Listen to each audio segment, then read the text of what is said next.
I want to start with one simple thought.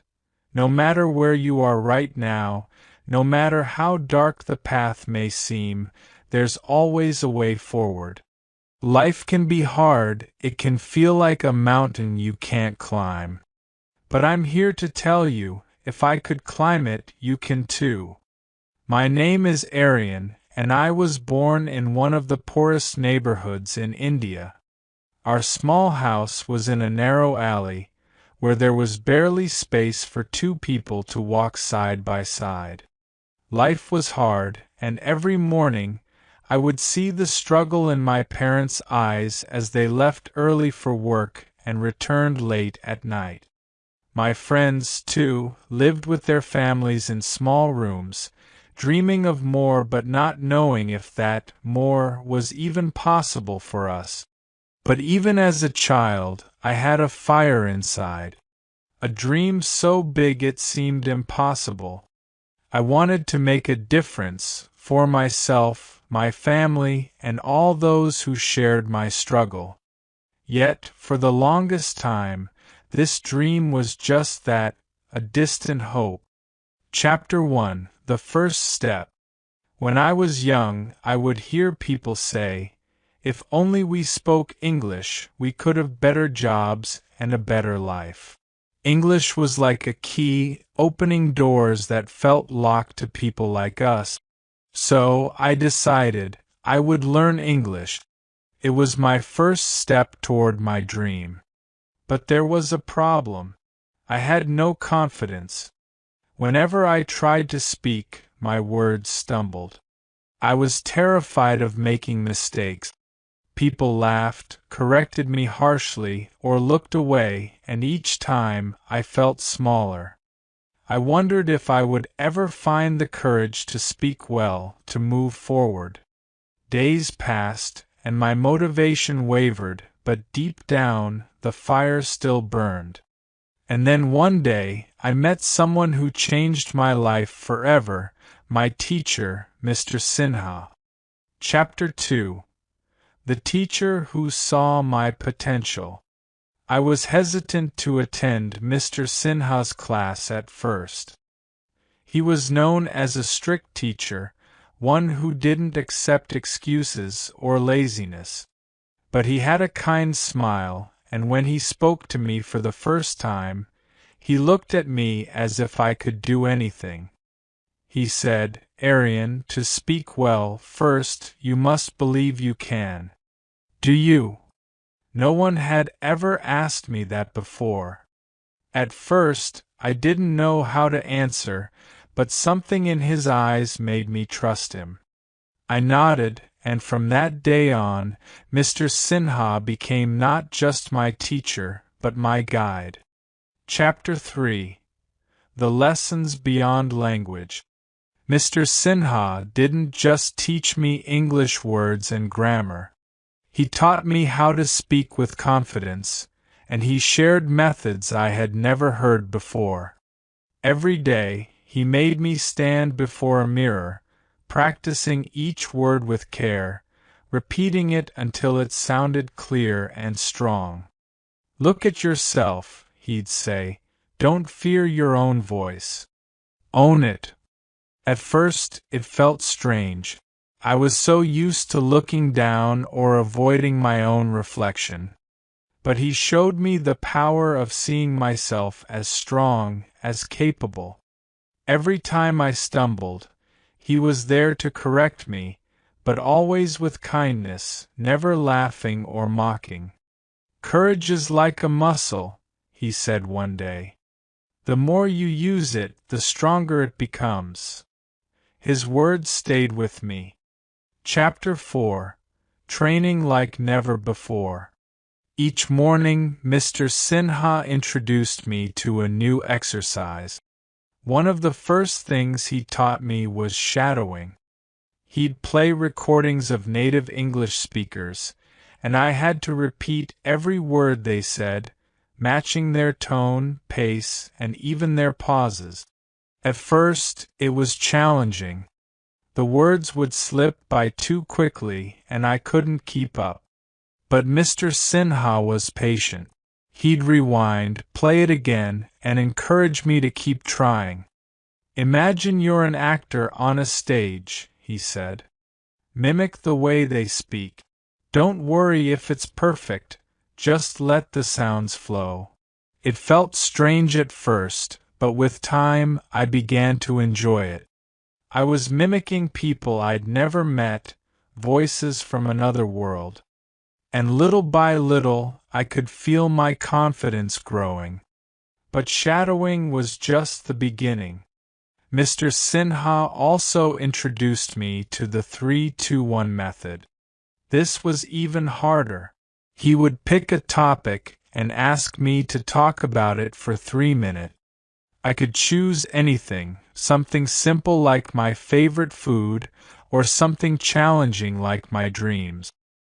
After 3 minutes, he'd ask me to repeat it, but this time in only 2 minutes. Finally, I had to summarize everything in 1 minute. This exercise will teach you to be clear and concise, he explained. When you have less time, you focus on what truly matters.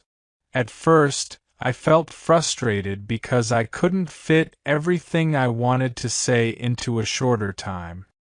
But Mr. Sinha encouraged me. Keep practicing, he'd say, and so I did. Every day I felt myself becoming clearer and more in control of my thoughts and words. Chapter 5. Learning from mistakes, embracing kindness. One day, after a particularly long practice session, I was exhausted and frustrated. I had stumbled over my words and made countless mistakes. I felt defeated and I thought about giving up. Seeing my discouragement, Mr. Sinha sat me down and said, "Aryan, every mistake is a step forward. If you fear mistakes, you'll never grow. Instead, welcome them and learn from each one." This advice hit me deeply. No one had ever told me it was okay to make mistakes.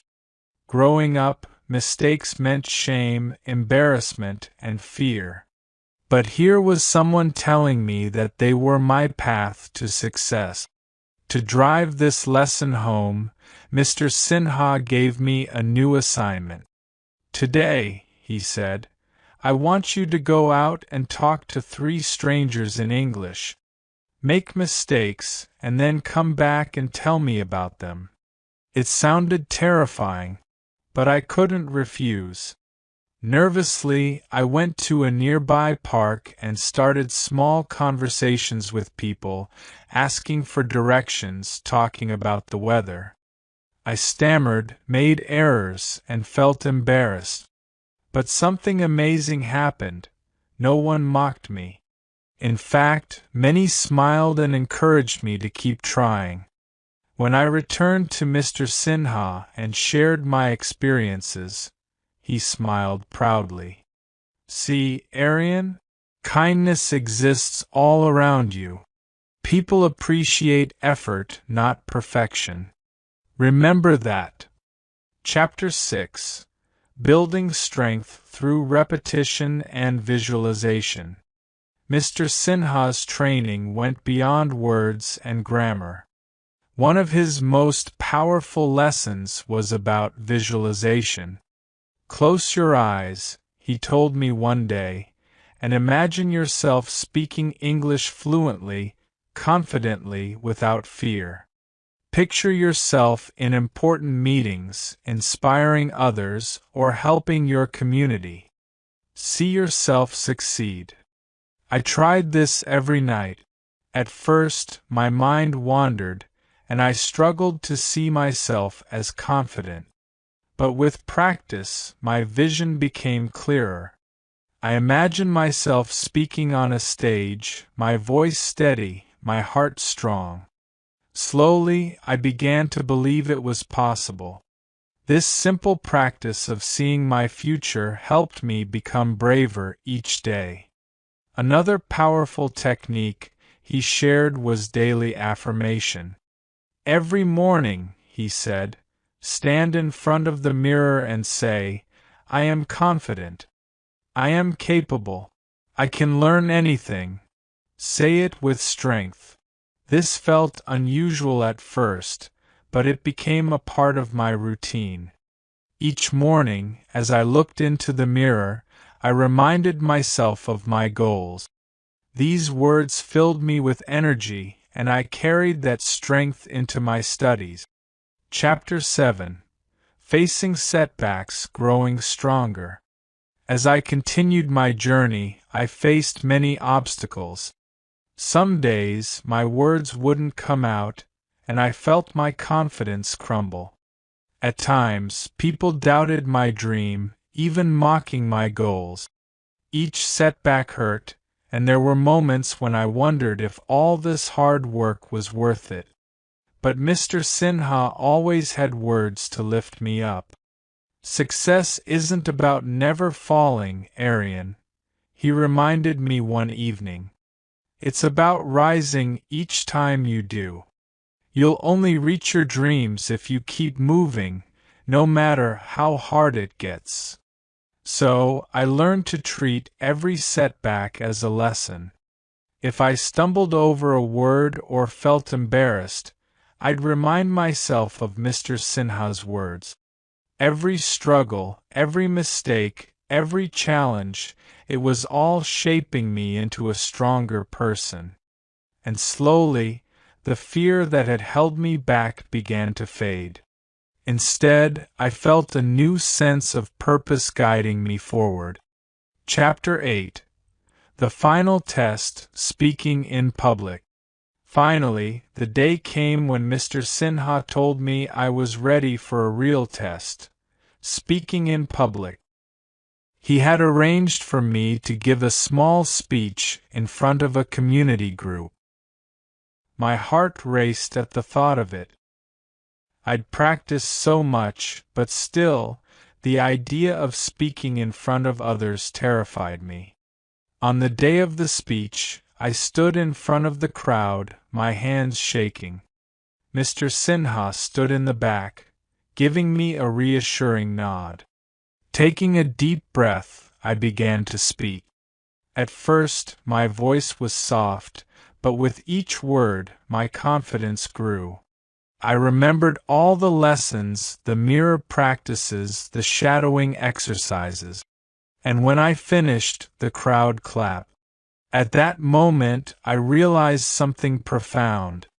This wasn't just about learning English anymore. This journey had taught me to believe in myself, to see my own potential. English was the tool, but the confidence I gained would stay with me forever.